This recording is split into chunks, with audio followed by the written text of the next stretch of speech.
Da doutora Eliana Gazon, neurologista, aceitar esse convite, estar hoje aqui ao nosso lado. E hoje eu represento a clínica, mas também a todos os profissionais de saúde, para a gente lembrar como é importante a gente ter esse contato próximo com a equipe médica dos nossos pacientes, deles saberem do que está acontecendo e da gente também entender um pouco para poder orientar essas famílias. Então, sejam todos muito bem-vindos. A gente vai fazer um formato de bate-papo, de aula, de perguntas, para a gente conseguir atender a todo esse público que está nos assistindo nesse momento. Muito obrigada, doutora Eliana Gazon. Seja mais uma vez bem-vinda a esse encontro. Muito obrigada, Renata. Quero agradecer o convite. Eu que me sinto honrada e eu acho extremamente importante esse tipo de evento, porque falta muito no nosso país a informação.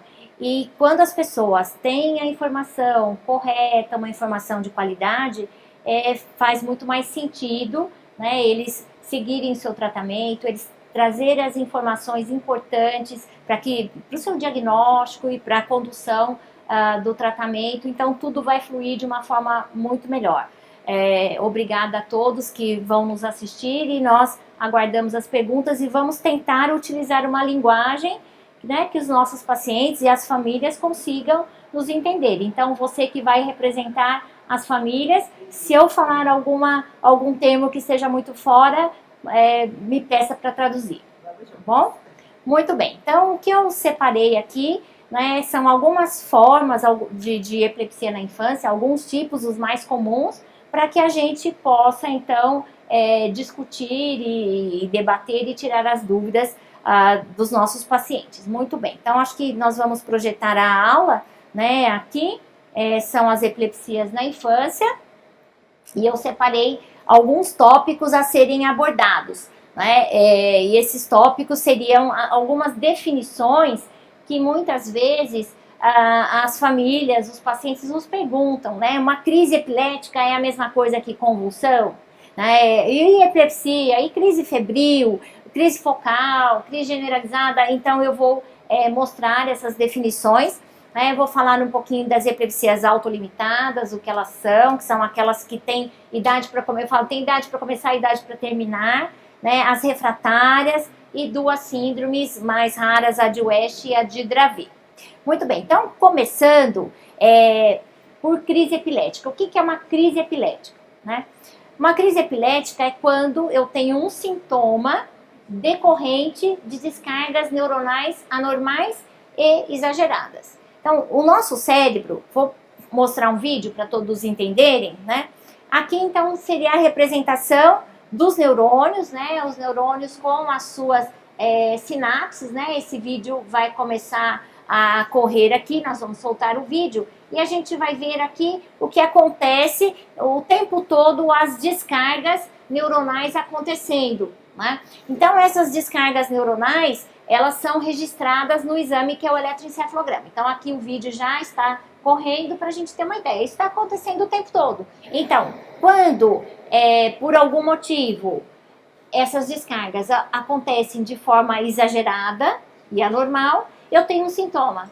Eu dou um nome a este sintoma de crise epilética, tá certo? Então, simplesmente é a ocorrência daquele evento. Bom, e a epilepsia? O que é a epilepsia? A epilepsia é quando a crise epilética se repete. E a crise epilética tem que se repetir de uma forma sem um fator precipitante. Então, aqui entram as definições. São esses 3 itens aqui, né? Então, quando a crise epilética, quando eu tenho 2 crises não provocadas, num período aí maior do que 24 horas, porque se eu tiver 2 crises dentro das 24 horas, eu considero uma, tá? Ou quando eu tenho uma crise, mas pelos exames, a gente avalia que a chance dessa crise se repetir é alta. Então, quando a probabilidade de novas crises acontecerem, eu também já com uma crise posso definir epilepsia. Eliana, mesmo que a criança tenha uma crise, ela precisa já passar pelo neurologista? Sim, sim. Né? A presença de uma crise eu tenho que investigar, eu tenho que entender por que aquilo aconteceu. Né? Eu falo que é como febre. né? Quando a criança tem febre, você abaixa a febre, dá o antitérmico, mas você quer saber por quê, né? Aí pode ser uma coisa simples, um quadro viral ou não. Então, a mesma coisa, né? Ela é um sintoma decorrente que alguma coisa saiu do normal. E se eu também tiver uma única crise, mas eu já tiver um diagnóstico de epilepsia, quando eu faço um eletroencefalograma, eu encontro as anormalidades, eu vejo, não, aquilo já faz o diagnóstico de uma síndrome, eu também já posso fazer o diagnóstico de epilepsia. Então, eu só vou chamar de epilepsia se houverem 2 crises, não provocadas num período maior de 24 horas, ou uma crise, mas com uma probabilidade alta dessa crise se repetir espontaneamente, ou se eu tiver o diagnóstico de uma síndrome, tá? A gente vê profissionais que chamam a crise epilética de crise convulsiva. Eu queria que você falasse a diferença entre crise epilética e crise convulsiva. Tá. O termo correto é crise epilética. Se eu falar crise epilética, eu não vou errar nunca. Esse é o termo correto. Crise convulsiva é um termo utilizado quando existem manifestações motoras, e essas manifestações motoras são generalizadas. Seria o sinônimo daquela crise tônico-clônica generalizada, onde tem os abalos generalizados, né? Mas é um termo mais leigo. Então, se eu falar crise epilética, vai envolver crise sem manifestações motoras e com manifestações motoras. E quando eu uso crise convulsiva, é mais para quando existem as manifestações motoras, né? Bom, agora tem algumas situações comuns na infância que não são definidas como epilepsia, que seria a crise febril. Então, o que são crises febris? É aquela crise que acontece numa faixa etária específica, que vai de 6 meses a 6 anos, e eu tenho como fator precipitante a febre, sendo que a causa dessa febre, ela tem que ser fora do sistema nervoso central. Então, se eu tiver uma meningite, eu não vou chamar de crise febril. Se eu tiver uma encefalite, eu não vou chamar de crise febril. Eu tenho que ter uma febre por uma infecção de vias aéreas superiores, uma infecção pulmonar, por uma gastroenterite. Então, qualquer tipo de infecção fora do sistema nervoso central, né? Nessa faixa etária. E aqui eu posso dar exemplo de outras situações, por exemplo, que não são epilepsia, né? Aí entraria o exemplo da hipoglicemia. Vamos imaginar uma pessoa que tenha diabetes. Ela tomou sua insulina e ela não se alimentou adequadamente. O que vai acontecer? A sua glicemia vai cair. E aí, se ela cair num nível tal que os neurônios começam ali a se desorganizar e geram essas descargas elétricas alteradas, ela vai ter uma crise epilética. Mas essa crise foi desencadeada pela hipoglicemia. Se ela tomar sua insulina e se alimentar adequadamente, ela não vai ter. Então, eu não chamo de epilepsia esta condição. Certo? Muito bem. E aí, então a crise febril, né, é bastante comum. Então é algo que vai de 2 a 5% de todas as crianças nessa faixa etária aqui, né, que vai aí de 6 meses a 5, 6 anos de idade. Ela tem um pico de ocorrência em torno dos 18 meses e o prognóstico é muito bom, né? Eu nem preciso tratar. Muitas vezes o que a gente tem que conversar com os familiares as condutas aí para a febre, né? Como vai controlar a febre, procurar o pediatra, fazer o diagnóstico da infecção, se é uma infecção que eu preciso tratar, se eu não preciso de tratar, né? Se preciso de antibiótico ou não. Quando eu preciso de tratamento, o tratamento é intermitente. Ou é um tratamento que eu vou utilizar uma medicação para abortar a crise, ou eu vou utilizar uma medicação só no período da febre, para evitar que a crise aconteça, tá? Então, não é algo que eu tenha que tratar aí continuamente. Muito bem. E a epilepsia, né? A epilepsia, eu vou fazer sempre um diagnóstico clínico. Então, é muito importante eu ter as informações clínicas, eu receber o que aconteceu com a parte motora, com as mãos, com os olhos, com a consciência, para poder fazer o diagnóstico. Porque o eletroencefalograma, ele é um exame muito importante, mas que ele pode ser normal naquele momento, porque o eletroencefalograma registra a atividade elétrica cerebral. E às vezes, naquele momento que eu estou fazendo o exame, a atividade elétrica foi normal. Então, eu não posso excluir o diagnóstico só porque o exame veio normal. Mas se ele for positivo, ele vai me ajudar a definir a síndrome, né, que tipo que é, o tipo de epilepsia, se eu vou, que medicação que eu vou usar e o prognóstico, para conversar com a família como vai ser a evolução. Né? Então, é importante fazer. E aí, falando, né, como você falou, que ele pode estar normal, e no caso que o eletro é alterado, mas não tem nenhum sinal clínico, você trata só pelo exame ou o sinal clínico é predominante na... Essa pergunta é excelente, né? Eu falo sempre para todos os pacientes que a gente não trata exame, nós tratamos o paciente.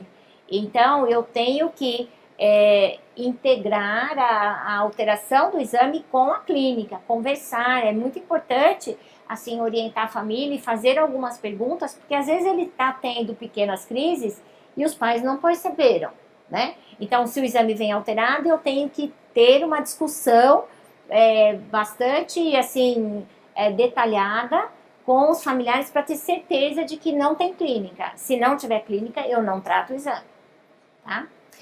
Bom, e a epilepsia, do que a gente está falando, né? É comum? Né? É comum. Né? A Organização Mundial de Saúde estima aí que existam 50 milhões de pessoas com epilepsia pelo mundo. E a incidência, né, a prevalência, que seria aí quantas pessoas tem a cada 1.000 habitantes, ela é diferente. Então, a gente vai ter aqui, no mundo, né, uma prevalência de mais ou menos 6 pessoas a cada 1.000 habitantes. Quando eu pego países desenvolvidos, essa prevalência é baixa, em torno de 2 pessoas a cada 1.000 habitantes, mas nos países subdesenvolvidos ou em desenvolvimento, ela chega aí 6,7, perto de 7 a cada 1.000 pessoas. Então, ela tem a diferença de acordo com a região, com o desenvolvimento daquela região. Tá? Por que isso? Porque muitas causas estão relacionadas ao nascimento, né? Então, como que eu vou fazer o acompanhamento pré-natal, né? Exatamente, as medidas aí de prevenção, vacinação, né? Então, no lugar que eu vou, todo mundo é vacinado por uma determinada doença contagiosa, eu vou evitar que aquela doença aconteça, né? Se não tiver acesso às vacinas, então, de repente, tem uma meningite, algo mais grave, que pode deixar sequelas. Muito bem. E na infância, né? Na infância é comum. Então, eu tenho um pico da epilepsia no primeiro ano de vida. Mas é importante saber também que aproximadamente 70% dos pacientes, eles vão entrar em remissão dessa epilepsia. Então, na verdade, quando uma criança tem a crise, né? Eu diria para os pais, não, calma, não se desespere, né? Porque 70% vai ficar muito bem, vai retirar a medicação, vai ter um controle. E uma porcentagem menor que aí vai ser necessário exames mais complexos e às vezes ter uma epilepsia de difícil controle. Essa foi uma pergunta que a gente recebeu muito, se com o crescimento as crises poderiam cessar. Então acho que já é um dado otimista que a gente está falando em 70% dos casos que hoje estão em epiléticas, vão entrar vão controlar. Podem até ter retirada da medicação. Até podem ter retirada, porque aí a gente vai ter as formas que eu já vou falar, que são as autolimitadas, por isso que tem esse termo. Né? Então, ela tem uma faixa etária de início e uma faixa etária de resolução. Tá? E por que a epilepsia é mais comum na infância? Por que tem esse pico no primeiro ano de vida? Né? Porque eu tenho aqui, em todos nós, mecanismos cerebrais excitatórios, né, que são receptores e neurotransmissores, e mecanismos inibitórios. Isso no adulto, Renata, essa balança aqui, ela é mais equilibrada, né? E na criança, até porque o cérebro está se desenvolvendo, eu preciso de mais mecanismos excitatórios. Então, essa balança vai cair aqui para o lado da excitação. Então, a criança tem muito mais mecanismos excitatórios, né? E aí é mais fácil das crises acontecerem, né? Então, o cérebro em desenvolvimento é mais suscetível. Outra coisa que é importante a gente definir, o que são crises focais, né? Nós definimos as crises e isso é muito importante porque é com os dados clínicos que as famílias nos traz que nós podemos definir o que é uma crise focal, né? Mas em termos de mecanismos cerebrais, são aquelas crises, olha, que elas são originadas em áreas cerebrais mais restritas, né? E elas são limitadas a um hemisfério cerebral. Então, é aquela crise que começou de uma forma mais localizada. Ela pode até, em algum momento, se espalhar, ficar um pouco mais distribuída, mas o início dela foi localizado, né? E aí tem a diferença das crises generalizadas, que são aquelas crises que elas podem até se originar num ponto mais localizado, mas elas muito rapidamente, elas envolvem as redes bilateralmente, as redes neuronais bilateralmente. Então, quando eu faço um eletroencefalograma, todas as áreas cerebrais estão envolvidas pelas descargas neuronais. Tá? E o sinal clínico tem alguma coisa a ver, por exemplo, a crise focal, ela vai ter um tipo mais específico de quando se manifesta, e a crise generalizada vai ter algum outro tipo, ou isso é variado? Porque a gente às vezes acaba confundindo o focal com o generalizado com a manifestação clínica. A manifestação, o eletroencefalograma vai nos ajudar, mas a manifestação clínica também vai fazer o diagnóstico. Ambas têm manifestações motoras e não motoras. Então, quando existem manifestações motoras, na focal eu vou ver uma região do corpo afetada. Então, é um braço, a face, ou um lado do corpo, a sua mão, né, quando a manifestação é motora. Nas generalizadas, eu vou ter a manifestação bilateral, né, nos dois braços e nas duas pernas. Em geral, as generalizadas, até porque envolve essa rede neuronal mais ampla, eu também tenho perda de consciência, né? Agora, quando eu tenho manifestação não motora, que eu teria alteração da consciência, eu posso ter essa alteração de consciência de início focal e de início generalizado. Então, aí eu vou ver a duração, a presença de automatismo, que são aqueles movimentos automáticos que é mais comum nas focais e não é muito nas generalizadas. A duração das generalizadas são mais curtas, né? E quando a alteração da consciência ela é generalizada, eu dou o nome de ausência. E quando a alteração da consciência tem uma origem no cérebro focal, né, a terminologia atual é crise focal desperceptiva. Então, assim, aí tem a terminologia, mas vai sempre envolver aí a origem, o início da crise mesmo, né? Então, tanto que é importante que vem esse fluxograma aqui para a gente classificar. Então, se a crise tiver um início focal, a epilepsia vai ser focal. Se a crise tiver um início generalizado, a epilepsia será generalizada. Eu tenho aqueles casos que a epilepsia é combinada, tem crises focais e generalizadas. E quando nós não temos informações clínicas, né, e nem de exames complementares para fazer o diagnóstico, eu vou falar de início desconhecido. Então, essa situação, por exemplo, uma criança começou a ter a crise, mas quando os pais chegaram, a crise já estava acontecendo, já estava no final, a criança estava caída, então a gente não sabe muito bem como começou e pode lançar a mão desse início desconhecido. Mas com o passar do tempo, com as informações e com os exames, é importante que a gente jogue para os dois grupos principais, ou para os três aqui, para que o melhor tratamento seja escolhido, porque é diferente o tratamento das focais e das generalizadas, o tratamento clínico. Tá? Bom, muito bem. Então, indo para as formas, né, da infância, assim, mais comuns, eu queria falar dessa epilepsia autolimitada da infância, que ela pode ser também, né, por sua vez, focal, e a mais comum das focais é essa com os paroxismos na região centro-temporal. E eu tenho também a generalizada, tá, que a mais comum é a ausência da infância. Então, começando aí pela focal, com os paroxismos na região centro-temporal, né. Ela então, comum, de 15% a 25% de todas as epilepsias antes dos 15 anos de idade, né? E a idade de início é entre 12 e 13 anos, né? Tendo um pico aí em torno de 9, predominando um pouquinho mais no sexo masculino. Essas crianças são, né, rígidas, são crianças típicas, e as crises têm muitos sintomas sensitivos, né? Então, assim, elas começam muitas vezes a sentir algumas manifestações sensitivas na face, na língua, às vezes fica com uma dificuldade de deglutição, e aí vem os movimentos envolvendo a face, né? Aí, às vezes aumenta a saliva, né? Então acontece a cialorreia, e ela pode evoluir para envolvendo metade do corpo ou eventualmente se tornar generalizada, né? É importante saber que essas crises, elas predominam muito durante o sono. Então, é comum, às vezes, a criança vai dormir, aí a criança acorda, às vezes procura os pais, ou a situação dos pais, ouvir um barulho, chegar até o quarto da criança e ela está tendo uma crise convulsiva, né? E ela tem um padrão de eletroencefalograma característico que tem as descargas na região centro-temporal. E essas descargas são intensamente ativadas pelo sono. Às vezes um eletro com a criança acordada pode ser normal, ele não mostra nada. Então é uma situação que, né, e a gente fala, um eletroencefalograma completo envolve a parte acordada, que a gente fala vigília, e a sonolência e o sono.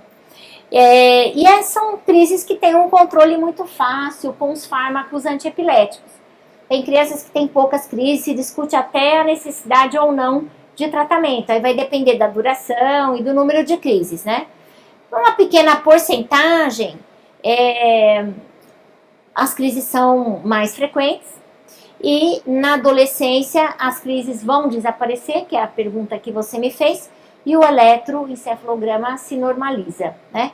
Então aqui um exemplo do eletroencefalograma, que é a criança acordada, então a gente vê as ondas cerebrais todas normais e quando a criança entra em sonolência, começam a aparecer os paroxismos nessa região aqui, que é a região aqui central esquerda, aqui centro temporal à direita, e fica hora de um lado, hora de outro, e quando a criança realmente aprofunda o sono, as descargas aumentam bastante, como aqui, ó, esse pico aqui, que está do lado direito, esse pico aqui do lado esquerdo, aqui de novo do lado direito. Então, ao longo do sono, eu vou vendo várias descargas. Então, o eletro, a indicação, se ele vai ser feito num período mais curto, mais longo, depende também da manifestação e do que os pais trazem na consulta. Como que é feito assim, essa história? Porque eu vejo assim, pacientes que às vezes nunca passaram por um exame mais longo, então se todos passam ou se tem alguns casos que realmente não precisam. O que é necessário é um eletroencefalograma em vigília e só. Tá?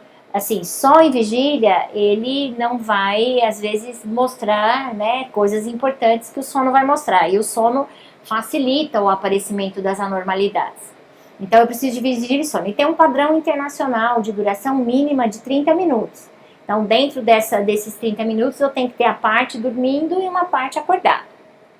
Agora, quando este exame vem normal, existe dúvida do diagnóstico, eu posso ir fazendo exames mais prolongados, né? Ou então, às vezes, o movimento é muito sutil, a família nem tem certeza se tem, se não tem, os exames de curta duração vêm todos normais, pode-se fazer um exame de 12 horas, de 24 horas, para tentar gravar o evento, porque nesse de 30 minutos, dificilmente a crise vai acontecer, né? Então, um exame mais prolongado permite o registro da manifestação clínica que a família está falando. Ou quando é uma criança ou um paciente que tem uma epilepsia de difícil controle e vai para uma cirurgia. Aí a crise precisa ser registrada, precisa ser gravada, precisa ver de onde ela começa. Então, também são exames de duração, às vezes de dias, duração maior. Né? Bom, muito bem. Aí, saindo das focais, nós vamos para as generalizadas, né? E aí a ausência da infância representa, pela sua maior frequência, em torno de 10% das epilepsias aí na infância, né? Então ela tem um pico entre 6 e 7 anos de idade, mais frequente agora no sexo feminino. E o que tem? Ela tem crises de ausência típicas que têm a característica no eletro e na clínica bem definidas. E essas características clínicas é o seguinte: as crises têm uma duração muito curta, de 5 a 20 segundos, na média ela tem aí 15 segundos de duração, e nesse momento a criança dá uma desligada, perde a consciência, e às vezes tem alguns movimentos, alguns piscamentos palpebrais, então fica paradinha e o olhinho pisca várias vezes. Então, isso na criança que está ali na idade escolar, né, começa a ter um prejuízo do seu rendimento escolar, porque toda hora ela se desliga, dá uma desligada, né? E aí o eletroencefalograma vai mostrar isso daqui, ó. Ele vai mostrar Tá vendo que é generalizado? Cada linha é uma região cerebral, né? E eu vejo isso daqui, ó. Essas anormalidades em todas as regiões, que eu chamo de complexo de espícula-onda, né? Então, é muito fácil registrar isso num eletroencefalograma de curta duração numa criança não tratada. É fácil de pegar essa anormalidade, porque são muitas vezes que vem por dia. E essas crises também têm uma excelente resposta com os fármacos antiepiléticos e tem aí então um excelente prognóstico. E também, como as focais, a idade aí é importante para que a criança tenha as suas crises resolvidas e o seu eletroencefalograma normalizado. Não significa que muitas vezes tem que tratar, mas isso vai passar, tá? Bom, quando a gente está falando, né, dessas formas aí de crises, é importante pensar nas comorbidades, porque assim, nosso objetivo é tratar as crises e tentar normalizar o eletroencefalograma. Mas muitas vezes a gente tem que conversar, porque às vezes mesmo com essas formas autolimitadas, né, as crianças às vezes têm um déficit de atenção, né, uma hiperatividade, uma dificuldade na concentração, né, alguma alteração na coordenação, principalmente motora fina. Então é importante conversar e ver se existe algo assim, para que isso também seja tratado, e não ficar só, temos que avaliar o paciente como um todo, né? Bom, aí agora aqui nesse fluxograma, pensando aqui um pouquinho na parte das etiologias, né? Então, quando eu falo das epilepsias, das crises, eu vou ver lá se é focal, se é generalizada, e eu vou aí pensar o que é que está causando essas crises, que seria a etiologia, tem que buscar a causa, né? Então, aqui estão as causas, aqui estão as causas, né? Estrutural, genética, infecciosa, metabólica, as autoimunes, desconhecida, que às vezes a gente não consegue, apesar de toda a investigação, determinar a causa.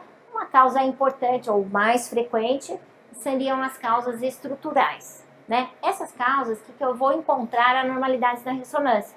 Então, como aqui, ó, esse exemplo é uma alteração do córtex, que são os distúrbios de migração e desenvolvimento cortical, né? Que eles vão acontecer muito precocemente ainda quando o cérebro está em formação, né? Na fase aí do desenvolvimento intrauterino até a 20ª semana de gestação, pode haver alguma alteração que impeça os neurônios de irem para o seu local, né? De desenvolverem, de acabarem ficando amadurecidos da forma como tem que ficar.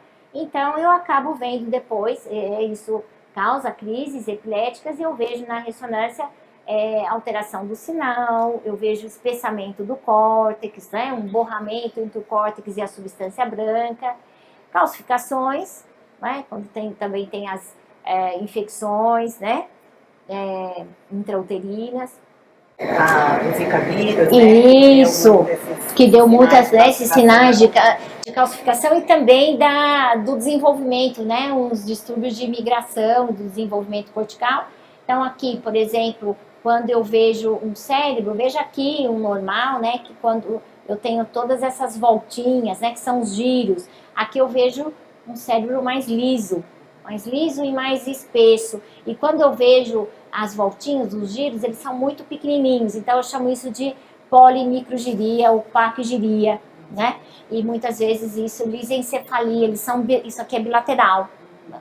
Acaba sendo bilateral. Que mais que eu posso ter? O que até na webinar anterior, né, com o Dr. Sérgio foi falado da prematuridade, então às vezes eu tenho aquelas hemorragias, né, ou mesmo alguns acidentes vasculares intrauterino ou pós-natal, então eu posso ver alterações na ressonância, né, como aqui uma área que provavelmente aconteceu um infarto nessa região. Então essas crianças aqui são propensas a ter alterações motoras, né, e crises epiléticas. Então, a parte da etiologia é muito importante que seja investigada para que a gente veja se encontra também alguma anormalidade que vai nos ajudar, inclusive na reabilitação, né? Então, essa criança vai ter um déficit motor contralateral à lesão. tá? Então, isso é interessante de perceber. Agora, quando as crises não têm resposta com os fármacos antiepiléticos, né, eu chamo uma resposta, eu quero dizer, o controle das crises, eu chamo essa epilepsia de refratária. Mas veja bem, Renata, eu tenho que escolher o fármaco antiepilético ideal para aquele paciente, para aquele tipo de crise. Né? Não adianta eu utilizar fármacos bons para crise generalizada numa epilepsia focal e falar que ele não respondeu. Então o fármaco tem que ser correto para aquele tipo de crise. E eu tenho que utilizar, né? Muitas vezes a melhor resposta é quando eu falo monoterapia, uma droga isolada. Mas eu tento uma, eu posso tentar duas, eu posso tentar uma associação, né? Nas doses corretas, nas doses terapêuticas também não adianta tentar em dose baixa e falar que não respondeu, e num período de tempo suficiente para a gente avaliar. Às vezes a gente vê muito, utilizou tal medicação, utilizou quanto tempo? 2, 3 dias. Bom, isso não testou nada, né? Então, se eu já utilizei 2 ou 3 drogas em monoterapia ou em associação, a medicação ideal para aquele tipo de crise, num período de tempo suficiente que eu possa testar, saber se houve resposta ou não, numa dose terapêutica, sem controle das crises, eu chamo essa epilepsia de refratária, ou fármaco resistente, ou de difícil controle. E nesse ponto, eu vou conversar com as famílias que estamos assistindo, que a gente, no dia a dia, acontece, às vezes até na recepção, uma mãe conversa com a outra e fala, meu filho está usando tal medicação, e então aí acaba assim, conversando sobre dosagem e sobre o tipo da medicação. Então, acho que a partir do momento que a gente está com um neurologista, a gente tem que, claro, perguntar, mas quem vai decidir essa dosagem, quanto tempo que vai usar essa medicação, tem que estar essa comunicação de neurologista com a família. Sim, sempre, eu acho que sempre a família tem que colocar as dúvidas, né? Então, ela conversou com a mãe usa tal coisa, por que meu filho nunca usou isso? E tem que ter uma resposta lógica, ou porque aquele tipo de epilepsia que ele tem, aquela medicação não é a melhor para aquele tipo, né? Às vezes aquele tipo de epilepsia, aquela medicação pode até piorar. Então, assim, realmente o que serve para um nem sempre serve para o outro. Bom, no caso da epilepsia refratária, a gente, então, sempre tem que pesquisar, né? Primeiro, definir se o diagnóstico está correto, porque às vezes eu estou com o diagnóstico errado, e pensar na etiologia. Por quê? Porque às vezes eu tenho que pensar em outros tratamentos que não somente os clínicos, o tratamento clínico, né? Sempre a primeira escolha é o tratamento clínico, mas se ele não está trazendo a resposta necessária, vamos investigar. Então, aqui um exemplo, né, também de um paciente com uma displasia cortical, onde que eu vejo essa área aqui de alteração de sinal, né, aqui um borramento entre o córtex e a substância branca, eu vejo aqui, ó, ele tem uma ilha de córtex no meio da substância branca. Então, esses neurônios estão no lugar errado, ele não deveria estar aqui, ele deveria ter migrado para algum outro ponto, né? Aqui é um exame de SPECT cerebral que mostra esse branco aqui, é a região de onde a crise se iniciou. Então, isso bate com esse ponto aqui dessa malformação. E aí, esse paciente na verdade, ele foi investigado, viu que as crises todas começavam dessa região, né? É uma região que está muito próxima da área motora, mas existem técnicas que por exemplo, aqui, ó,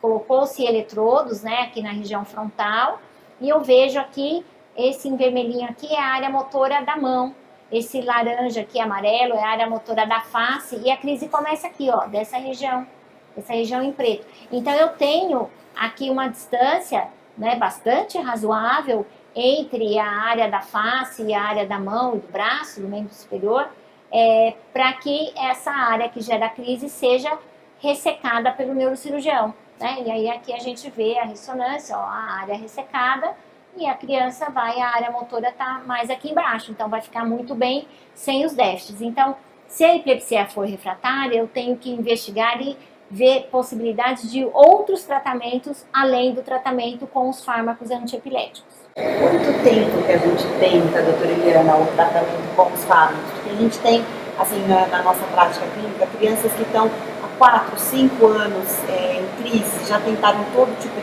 de medicação, assim, então como é decidido em qual fase se esgotou os fármacos e a gente pode optar por essas... Assim, Renata, eu acho que o primeiro ponto é ter certeza que eu estou tratando crises epiléticas, porque eu posso estar, por exemplo, tratando um caso, um distúrbio de sono, por exemplo, né? Ele não vai responder com os fármacos antiepiléticos, né? Então, voltando aí no diagnóstico, é crise. Outro, ela tem, no caso, para indicar uma cirurgia, tem que ser focal, tem que ser de um ponto só, né? Não dá para fazer uma cirurgia dos casos generalizados e nem dos casos que tenham mais de um ponto, os multifocais, tem que ter um ponto só.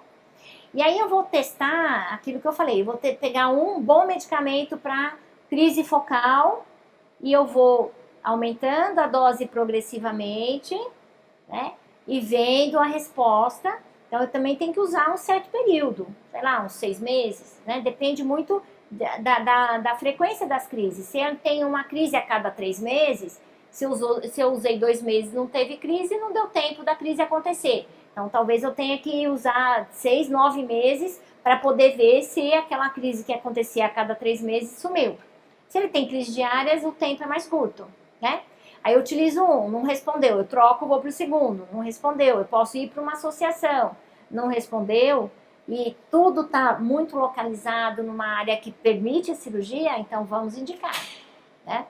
Agora, a epilepsia generalizada, então eu vou ter que tentar com as medicações ou com a dieta cetogênica, o estimulador do nervo vago, que também serve para crise focal e crise generalizada, então também posso discutir outras abordagens terapêuticas que não apenas os medicamentos. Né? Mas o tempo depende muito da frequência da crise. E quando as crises são diárias, né, chegando o medicamento na dose máxima que a criança pode tolerar, que eu tenho que chegar nessa dose, né?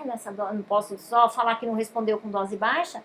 Eu chegando nessa dose, eu vou fazendo isso progressivamente, às vezes leva 2 meses, 3 meses para chegar nessa dose, espero um tempo, e aí se não responder eu posso trocar. Então, assim, de uma forma, tentando generalizar a coisa, né? Cada medicação, se eu utilizar aí por um período de 6 meses, para quem tem muita crise, eu já vou saber se ele responde ou não àquela medicação. Tá?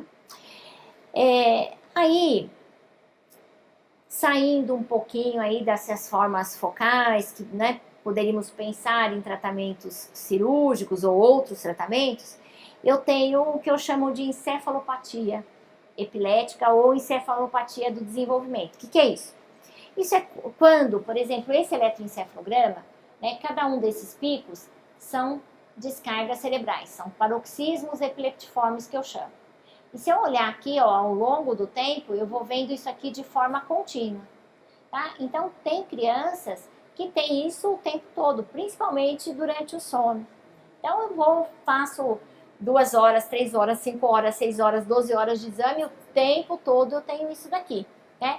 Então, quando as descargas vão prejudicar o desenvolvimento da criança, né? O desenvolvimento cognitivo, a linguagem, o comportamento, né? A coordenação. Então, além da causa da epilepsia, se as descargas prejudicarem, eu chamo essa situação de encefalopatia epilética. Tá? Muito bem. E essa encefalopatia epilética, então, eu tenho que tentar fazer o controle dessas crises, melhorar esse eletroencefalograma. E aí eu quero falar, então, 2 condições que podem causar encefalopatia epilética. 2 síndromes, que seria a síndrome de West. A síndrome de West é uma encefalopatia grave, né, que tem uma incidência aí de 0,25 a 0,5 a cada 1.000 crianças nascidas vivas, né? E ela comete os lactentes começando aí em torno de 4 a 7 meses de vida. E ela, o que caracteriza, né? Eu tenho, na verdade, eu falo que eu tenho uma tríade, que seriam os espasmos epiléticos, um eletro com uma normalidade intensa, que a gente chama de hiperarritmia, e o atraso do desenvolvimento. Dessa tríade, o atraso do desenvolvimento, ele não é fundamental para o diagnóstico, mas a ocorrência dos espasmos e da hiperarritmia são necessários para o diagnóstico, nessa faixa etária. Aí, como que esses espasmos acontecem, né? Esses espasmos são crises, nada mais é do que crises epiléticas, é um tipo de crise, de curta duração, né? E que elas acontecem agrupadas, eu falo, acontecem em salvas, né? E aí é como se a criança tivesse um sustinho. Então ela pode ser inflexão, eles fazem assim, ele pode ser extensão, ele pode ser misto, às vezes ele é sutil, começa só com o olhinho para cima, né? E a característica é essa, eles vêm todos agrupadinhos e eles predominam, quando eu considero o ciclo sono-vigília, nos períodos de transição. Então, quando a criança está despertando ou quando a criança está entrando em sono. É nesse período que os espasmos acontecem, né? E às vezes num período de 20 minutos tem 30, 60, né? E a criança, se ela não tinha nenhum atraso, ela começa a ter. Então, a primeira coisa, ela perde o contato visual. Então, a mãe percebe que ela está olhando, mas ela não está enxergando, ela não está focando, que ela está dispersa. E aí, se ela já sentava, já estava durinha, ela começa a perder a parte motora. Então, ela deixa de sentar, ela deixa de sustentar o pescocinho, né? Se engatinhava, deixa de engatinhar. E aí, esse diagnóstico tem que ser feito o quanto antes, para a gente evitar esse comprometimento, né? Muito bem, e o eletro é assim, ó, ele tem essas descargas, então cada linha, como eu falei, é uma região. Quando a gente olha aqui o momento da hiperarritmia, veja que diferente dos outros elétrons, ele é bem bagunçado, né? Uma linha entra na outra, tem um monte de espícula, tem hora que eu olho e falo, tem onda lenta, tem espícula, então isso que caracteriza a hiperarritmia, são ondas muito amplas, né? Multifocais no mesmo tempo e vários tipos, várias morfologias dos paroxismos, né? Então, eu tendo espasmo e isso, né, eu já posso fazer o diagnóstico da hiperarritmia. E aí, como sempre nas epilepsias, eu vou buscar as causas, a etiologia, né? Então, eu tenho que tentar achar. E eu tenho que saber que o prognóstico, ele, assim, como que a criança vai evoluir, né? A condição é grave, eu tenho que fazer o tratamento o quanto antes, o diagnóstico o quanto antes e o tratamento apropriado, né? E aí a causa é diversa, são diversas causas que podem acontecer, né? Então, se eu tiver, por exemplo, uma criança que tem a síndrome de West por uma doença metabólica, um erro inato de metabolismo, e aí ele tem ali uma alteração, né, numa determinada substância que o seu cérebro utiliza, que não tem tratamento, e aquilo ali está permanentemente presente para prejudicar o desenvolvimento da criança, né? Mesmo que eu controle a síndrome de West, a causa continua ali, e se ela não tem tratamento, eu não consigo intervir, né? Isso é diferente, por exemplo, de uma criança que teve lá sua hemorragia periventricular, sua paralisia cerebral. Aconteceu naquele momento, né? A causa está ali definida, ela não vai piorar, né? Pelo contrário, você vai estimular a criança cada vez mais, ela vai melhorar, ela vai progredir. E aí nessa criança, se vem a síndrome de West, aí eu sim, realmente eu tenho que tirar e o prognóstico vai ser bom, assim, quando eu resolvo, a criança continua a evoluir, né? E aí quanto antes eu tratar e conseguir resolver as crises, melhor pro prognóstico. E a outra coisa que a gente tem que pensar é na reabilitação, né? Então, essa criança que começa ali, ela perde o contato visual, ela perde o foco, né? Ela evolui do ponto de vista motor, além do tratamento para as crises, para a síndrome de West em si, eu tenho que reabilitar essa criança, né? Ela tem que ir ali para uma terapeuta ocupacional, para uma fisioterapia, para uma fono, né? Então, que às vezes até não consegue mais deglutir, já comia meio sólido, né? Aí deixou de ir, não consegue, às vezes se engasga, vem pneumonias aspirativas, então tem que reabilitar. Então, sempre pensar num paciente como um todo. Eu tenho duas perguntas de síndrome de West. Primeiro, em relação ao diagnóstico, a gente fala quando que a gente percebe esses casos, que as crianças são crianças que têm várias crises durante o dia, e aí entra com a medicação e ele cessa. Então a gente fala que essa criança foi curada da síndrome de West, ou a partir do momento que se dá o diagnóstico, a gente vai chamar de síndrome de West tratada. Eu queria saber isso, e também até que idade é chamado de síndrome de West. Você colocou que geralmente é de 4 a 7 meses. Que é o pico que ela começa, né? Que ela aparece, mas assim, ela pode aparecer desde os primeiros dias. Existem casos de recém-nascidos que podem já desenvolver a síndrome de West. E até que idade que a gente chama de síndrome de West? Pode aparecer, por exemplo, em uma criança de 3, 4 anos ainda, essa síndrome? O maior momento, né, o período aí da incidência o pico dela é 7 meses, né, pode começar um pouquinho antes, mas até os 2 anos é o momento que pode, porque ela tem muito a ver também com o desenvolvimento cerebral, né, então é o momento que pode acontecer. A partir dos 2 anos, dificilmente vai acontecer, às vezes até acontecem espasmos, mas difícil eletroficar com a hiperarritmia. Então, esse é um padrão de eletro muito relacionado ali à faixa etária também. Né? Então, até os 2 anos, respondendo a sua pergunta. Agora, quando a gente controla, né, como nós temos que ficar de olho se ela não recidiva, porque inclusive quando eu faço um tratamento inicial e ela responde, mais ou menos 40% das crianças podem recidivar. Então eu falo síndrome de West resolvida, né? Ela resolveu. Aí a criança está com 5 anos, né? Ela teve síndrome, faz parte do histórico dela, ela teve, que foi resolvida. Ela não tem mais, né? Porque também às vezes a gente vê isso, a criança tem 12 anos, às vezes tem outras, porque acontecem algumas coisas na síndrome de West, né? Ou ela resolve, né, completamente, as crises não acontecem mais, ou ela muda para um tipo de epilepsia, que pode ser a focal, ou a generalizada, ou a multifocal. Então, às vezes a criança está com 12 anos, ficou com epilepsia generalizada, não é mais o West, porque não tem mais a hiperarritmia. Então, ela teve, e aí ela evoluiu para um outro tipo de crise, tá? Bom, aí da síndrome de West, eu acho que depois a gente pode ver as perguntas, né? A outra síndrome que eu queria falar é a Dravet. A síndrome de Dravet, todos eles iniciam no primeiro ano de vida. Aí a partir de 4 meses. E essas crianças são crianças normais, não tem nenhum antecedente patológico, e aí as crises todas são, nessa fase, associadas com febre e com processos infecciosos. Todas, né? Diferente da crise febril que vai passar, aqui não vai passar. E vai continuar, né? E aí a gente vai ter tanto crises generalizadas, né, quanto crises focais. Então eu posso ter, né, os 2 tipos na mesma criança. E aqui tem uma característica. As crises, elas são muito prolongadas.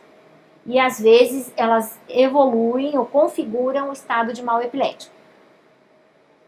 Como que é definido o mal epilético? O estado de mal epilético é quando uma crise ela é tão longa, porque normalmente a crise dura o quê? 1, 2 minutos, às vezes segundos, 3 minutos, 5 minutos, já tá, né? É muito tempo. O estado de mal epilético é quando a crise dura mais do que 30 minutos. Então, tem crianças que ficam 2 horas em crise, 1h30, 4 horas, 5 horas. Né? Chega no hospital, faz uma medicação, faz outra. Então, isso já é uma dica para suspeitar de síndrome de Dravet. Começou no primeiro ano, tem crise focal, tem crise generalizada, todas elas são desencadeadas por febre e são prolongadas. Tá? Aí, depois... Acima de 5 minutos, então, vocês já sugerem a procurar pronto-socorro? a gente define o estado de mal mais do que 30 minutos, mas então essa é uma definição para avaliar a patologia, avaliar a consequência, avaliar a etiologia, mas não significa que eu tenho que esperar 30 minutos para tratar. Então toda crise que eu já achar prolongada, que aí pela definição é mais do que 5 minutos em adulto, mais do que 10 minutos em criança, eu tenho que tratar. Se é a primeira vez, os pais não têm como saber, tem que ir para o pronto-socorro. Se é uma situação que se repete, o médico pode orientar os familiares a ter alguns medicamentos em casa para utilizar no caso das crises prolongadas, tá?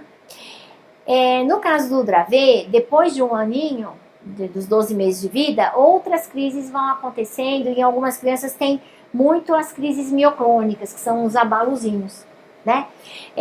Aí pode ter outros tipos de crise, pode ter ausência, e aí vai evoluindo no tempo e as crises começam a ficar com febre e sem febre.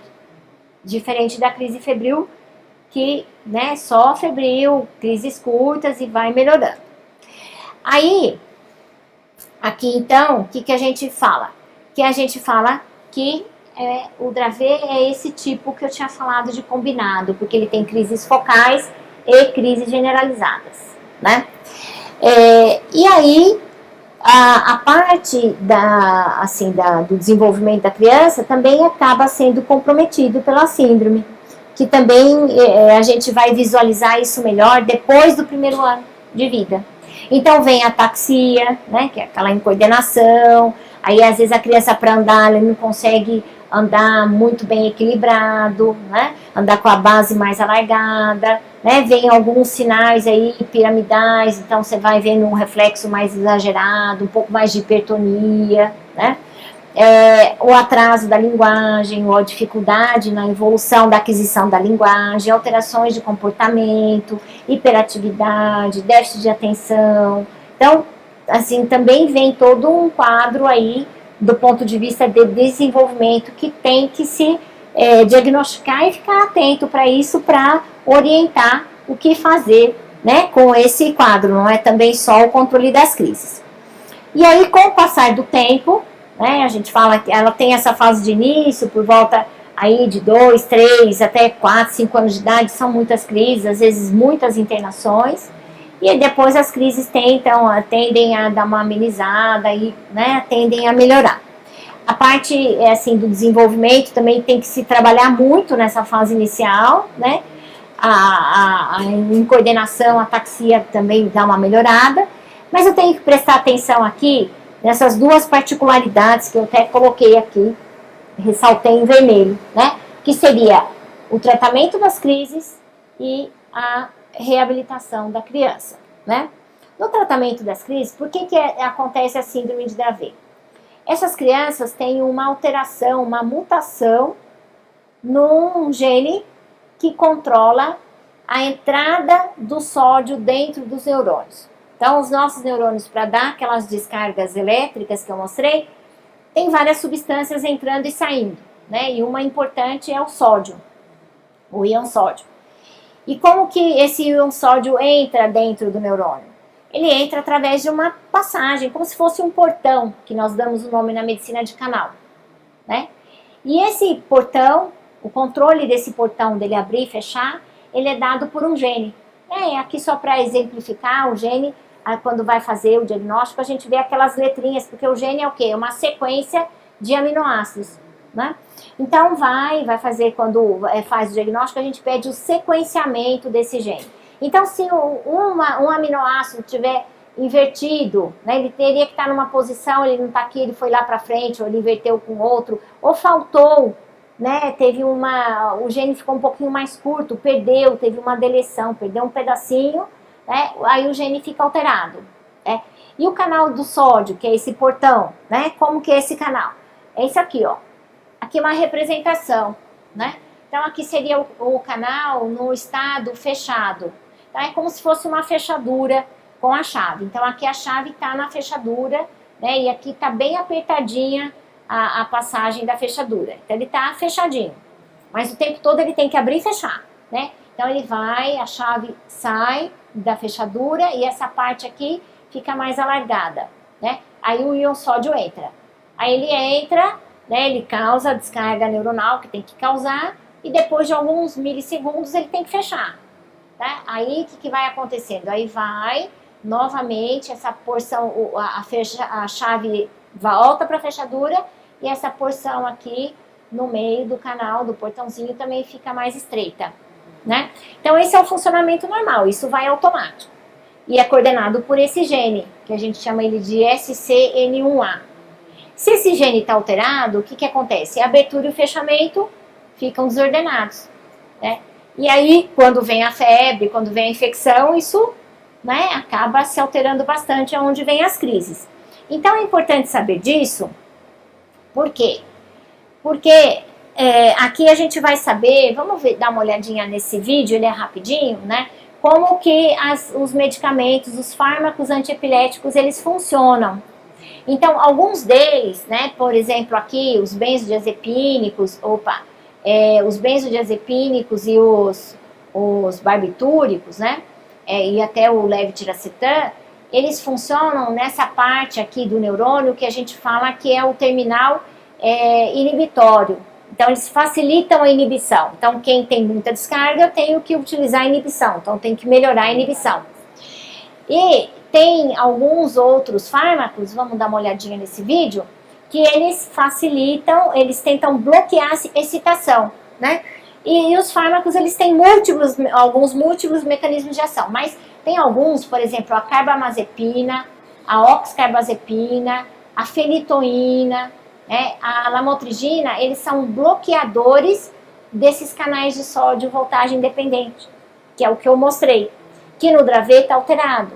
Então, se ele está alterado, e aí eu tenho aí, na verdade, uma perda da função deles, se eu bloquear isso, piora. Né?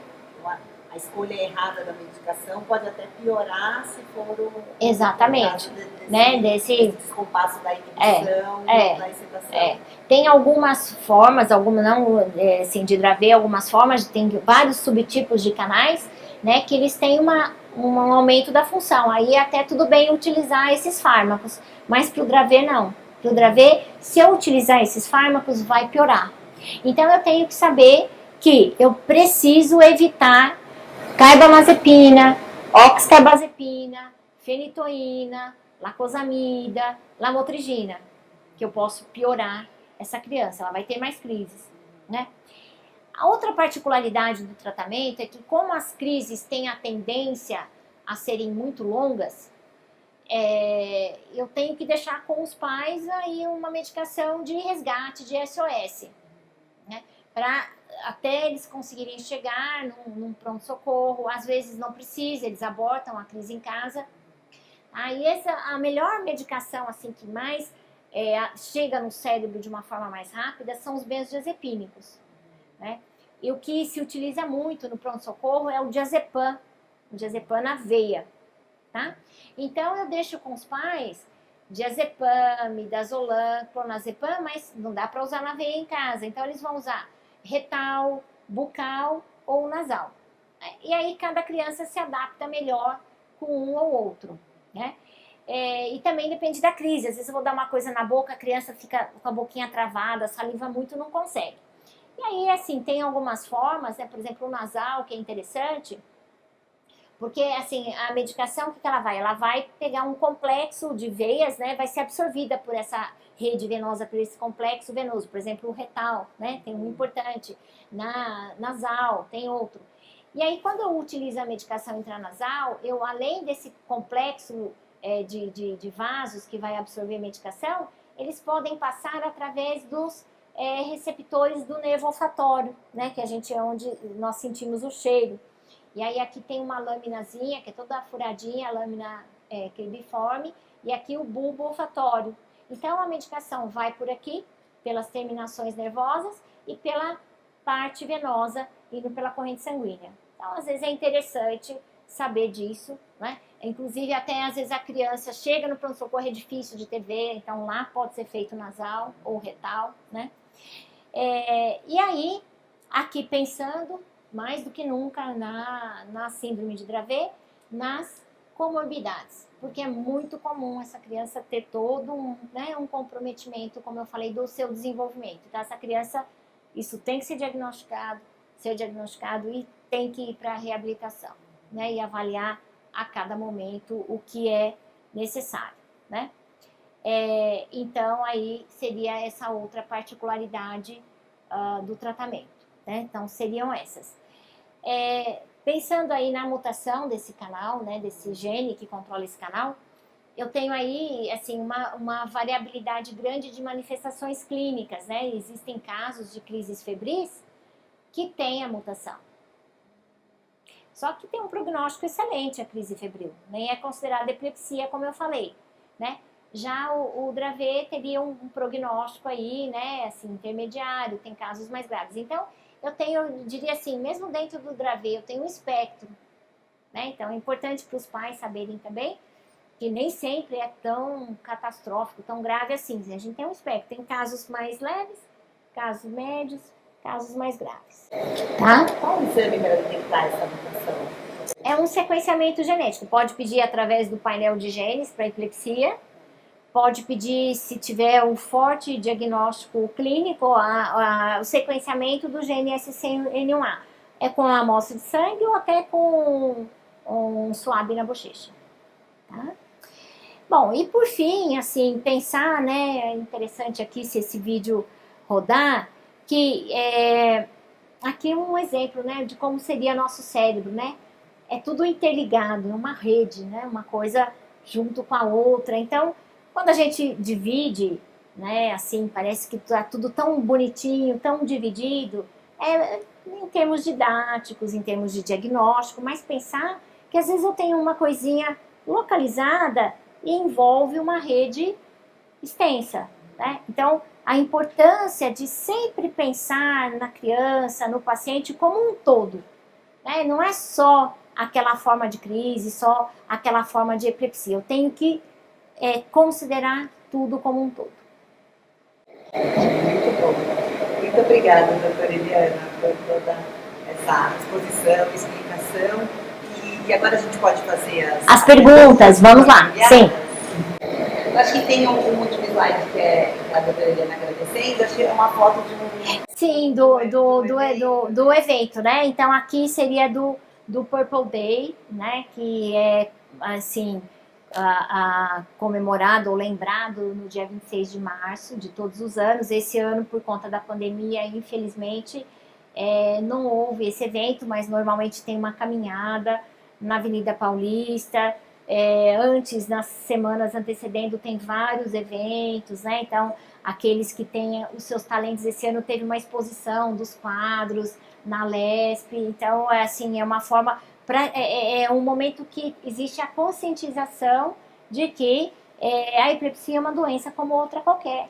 Ela não é contagiosa, não é porque tem epilepsia que tem uma alteração cognitiva, não é porque tem epilepsia que não é capaz de estudar, de ter uma profissão, de ter a sua família. Então, assim, é uma doença como pressão alta, né? Então, tem que tirar o estigma. Então, essa data é a data em que se lembra disso e nós nos reunimos, profissionais e pacientes, na Avenida Paulista. E já que a gente não conseguiu fazer a caminhada, acho que esses nossos eventos também para levar essa informação de outra forma. De outra forma. Então, tá bom, então vamos fazer as principais, doutora Eliana. Sim. Para a gente respeitar aí o nosso tempo. Então, qual que é a diferença entre crise e espasmo? O espasmo é um tipo de crise, tá? Então, quando a gente define, que eu falei lá, crise focal, crise generalizada, tem ausência, tem sinal motor, né? São vários tipos de crise e espasmo é um tipo de crise. Um tipo de crise. Tá bom. E como agir quando a criança tem uma crise? Isso a gente recebeu muito, tanto dos profissionais de saúde quanto das famílias.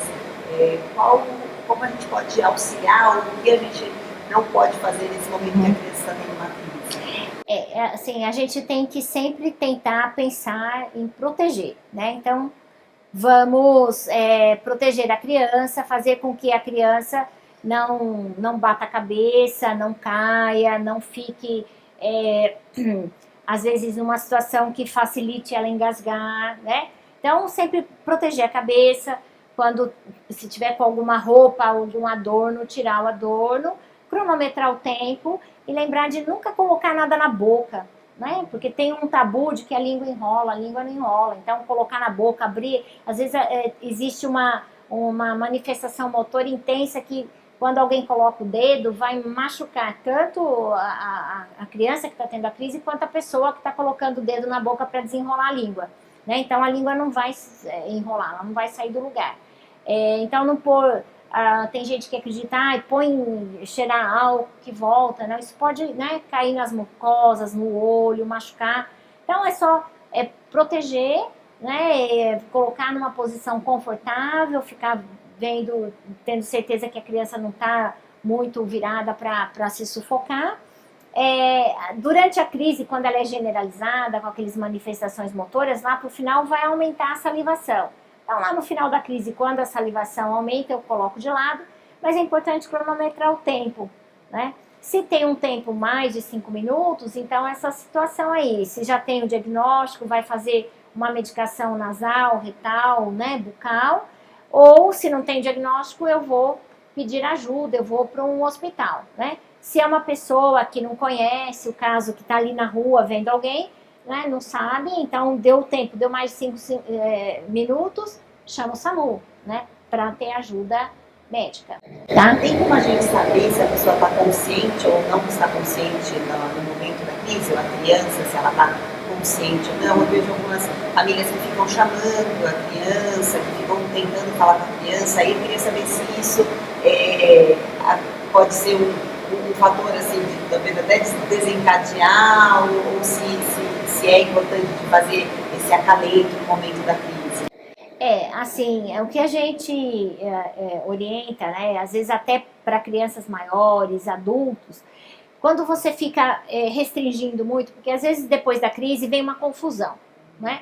Então a pessoa quer andar, quer pegar um objeto, e se a família vai lá, restringe, segura, se aquela pessoa está desorientada e ele está sentindo que tem alguma coisa restringindo, o que ele vai fazer? Ele vai empurrar, né? Então ele pode se machucar e machucar outra pessoa. Então a gente fala, não segura muito, não restringe, vai conversando. Tá tudo bem, você teve uma crise, vai passar, né?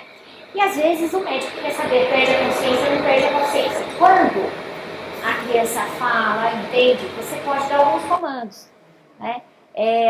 Eu vou te falar uma palavra. Livro. Lembra dessa palavra, depois eu vou perguntar. Levanta a mão. Aponta a janela. Aponta, sei lá, tem um vaso. Aponte o vaso. Né? Dá alguns comandos não verbais, porque às vezes não está conseguindo falar, mas se está consciente vai apontar, vai fazer. Né? Quando a crise passar, eu te falei uma palavra. Aí vai lembrar, falou livro. Tá?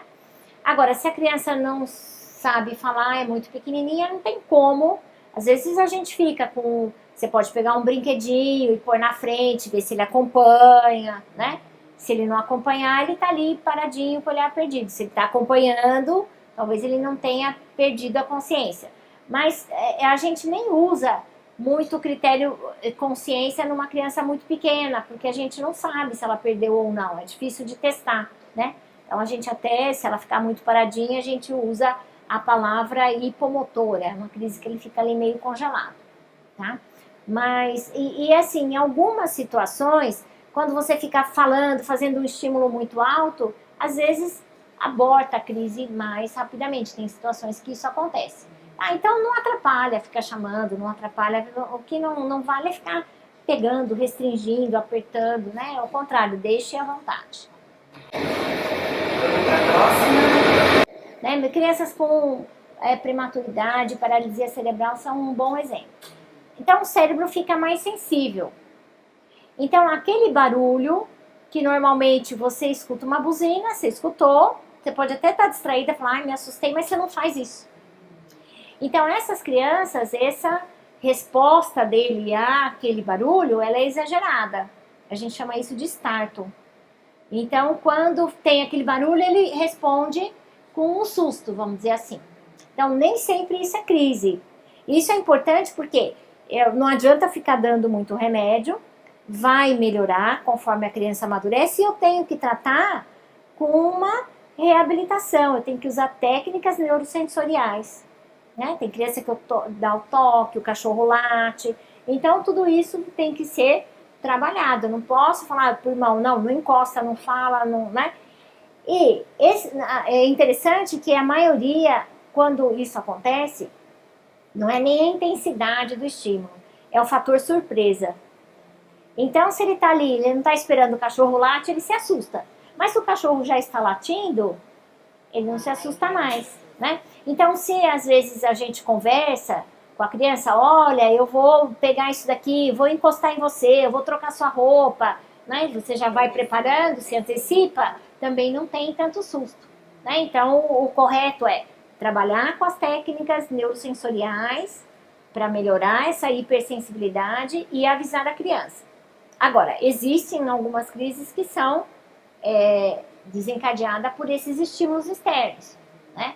Então, quando tem o estímulo externo, além do susto, aí a criança vai, fica mais prolongado, mostra a crise, né? Aí, se for a crise, eu tenho que usar a medicação, mas também eu continuo nessa tecla aí da reabilitação e utilizar as técnicas neurosensoriais. Porque, assim, a gente tem que voltar aquilo à normalidade. Tá? Esse a gente já falou, os casos De hipoglicemia, pode desencadear, né? Se nunca teve epilepsia, não é epilepsia, mas se tem epilepsia, né? A gente fala que tem os fatores facilitadores. Então, é a febre, é uma hipoglicemia, né? São privação de sono, falta de sono, né? Dormir menos tempo, são fatores para quem tem epilepsia, são trigger, né? Então, eles facilitam. Então, assim, como familiar, sabendo que essa criança já tem essa predisposição, já tem, evitar. Quando a gente conversou sobre hipoglicemia, eu percebo assim, algumas crianças que ficam muito tempo na terapia, faz a FIS, depois faz a FOO, faz a TO, faz algo sequencial, e as mães às vezes não conseguem nem dar a dieta, seja por via oral ou até gástrica, às vezes é uma dieta que demora um pouco mais para passar.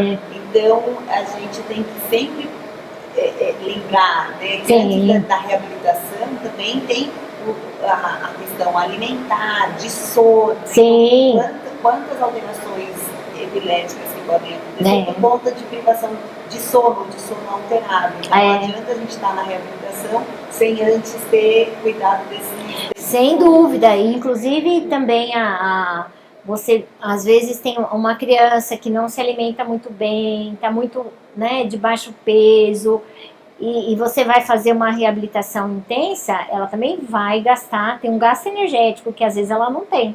Então, pensar assim do ponto de vista nutricional, que tem que estar tudo certinho, né? Então, sem hipoglicemia, ter uma alimentação regular, né? Procurar uma nutricionista para a criança ficar na curva normal do peso, né? E ir ao longo do tempo ganhando peso, porque tudo é um conjunto.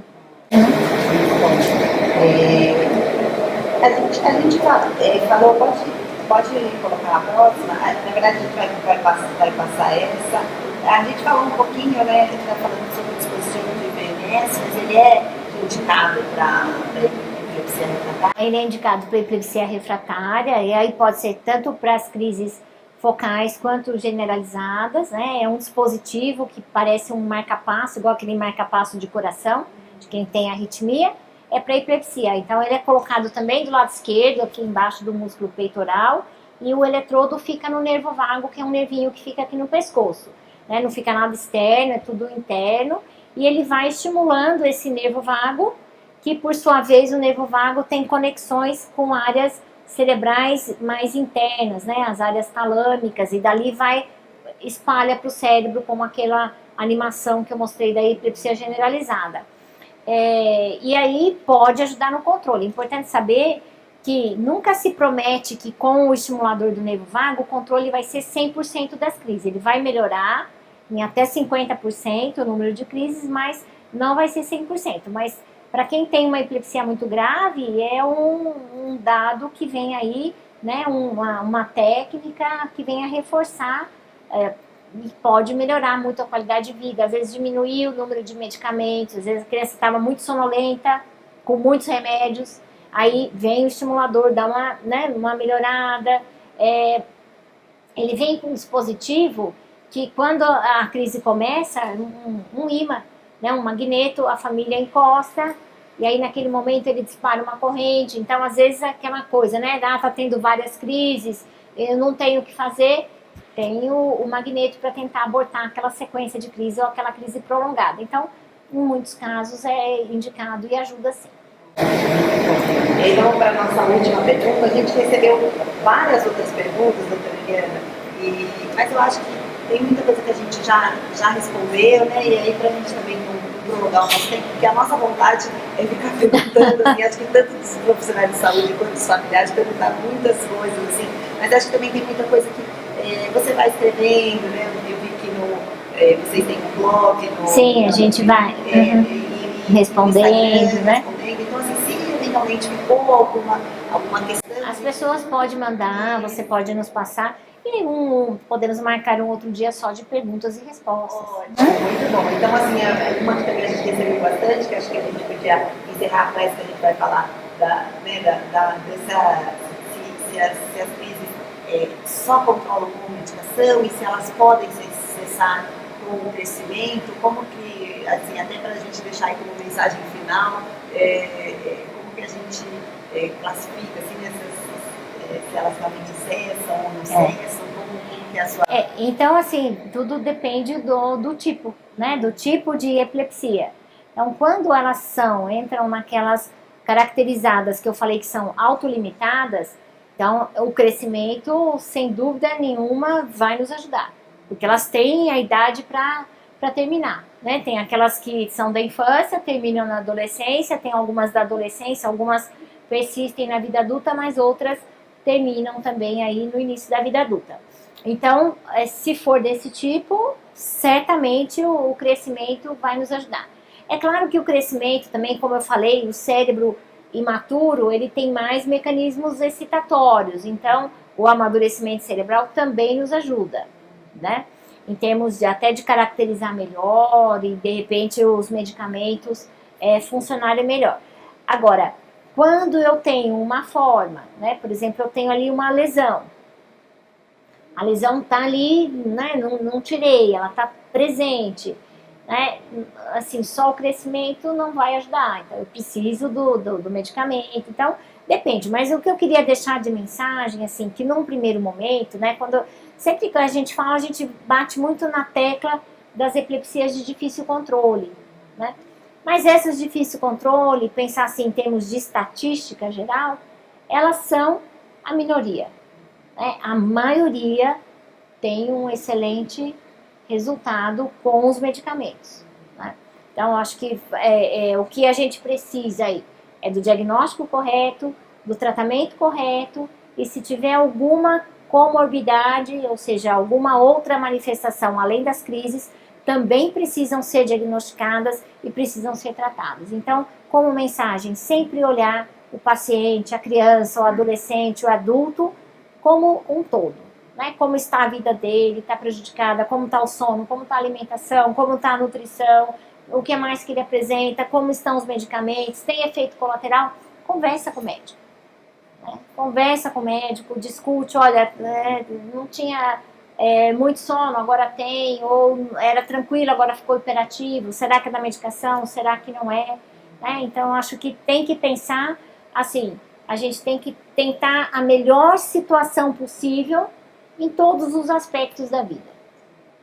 E a nossa mensagem final é de agradecimento, mais uma vez, doutora Eliana, por esse espaço, por esse momento. Agradecer também a todos que nos assistiram, que colaboraram enviando as perguntas. A gente espera ter atendido ao máximo as famílias, os profissionais que estiveram com a gente. E é isso. Então, gratidão a todos e que esses nossos encontros só reforcem a importância do tratamento global, da gente enxergar o paciente, né, e a comunicação que a gente tem que ter com as diferentes equipes e com as famílias, então esse evento possa trazer isso como mensagem para quem está nos assistindo. Eu que agradeço a presença de todos nos assistindo e agradeço imensamente o convite. Muito obrigada. Obrigada. Tchau, pessoal. Tchau, pessoal. Boa noite.